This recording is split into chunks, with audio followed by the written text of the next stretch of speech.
বাবা। সে বলে তাই, তাহলে তোমাদের ইমামকে ডাকো। সাইয়েদনা ইমাম আবু হানিফা টাইম দিলেন, এই জুমার দিন, আজকে জুমার দিন না, এই জুমার নামাজের পরে ঠিক ভর দুপুরে 2টায় সবাই আমরা একত্রিত হব। নাস্তিকও আসবে, সাইয়েদনা ইমাম আবু হানিফাও আসবে। জুমার সালাতের পরে লোকের বন্যা বয়ে গেল, বাঁধ ভাঙা জোয়ার, অনেক মানুষ।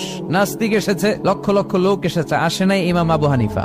আসে না আধা ঘন্টা, 1 ঘন্টা, 2 ঘন্টা পরে আসছে। নাস্তিক বলে, এই তোমাদের ইমাম যার কোনো সময়ের জ্ঞানই নাই, এর সাথে কিসের তর্ক?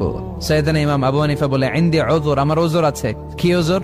সাইয়েদনা ইমাম আবু হানিফা বলেন, আমি ঘর থেকে বের হয়ে আসার পথে একটা নদী পার হয়ে আসতে হয়। আজকে এসে দেখি নদীর মধ্যে কোনো মানুষ টানুষ নাই, নৌকা নাই, মাঝি নাই, কিচ্ছু নাই। তো হঠাৎ দেখলাম পাশে বিশাল বড় একটা গাছ, এই গাছটা এমনি এমনি 2 ভাগ হয়ে গেল। হঠাৎ গাছ থেকে এমনি এমনি লম্বা তক্তা হয়ে গেল, এমনি এমনি তক্তাগুলো জোড়া লেগে নৌকা হয়ে গেল। আর নৌকা আমার সামনে আসলো, মাঝি ছাড়া, লগি বৈঠা ছাড়া। আমি নৌকায় যেয়ে বসলাম, নৌকাটা আমার নিয়ে টান দিয়ে সাঁ করে ওপারে নিয়ে গেল। তো এই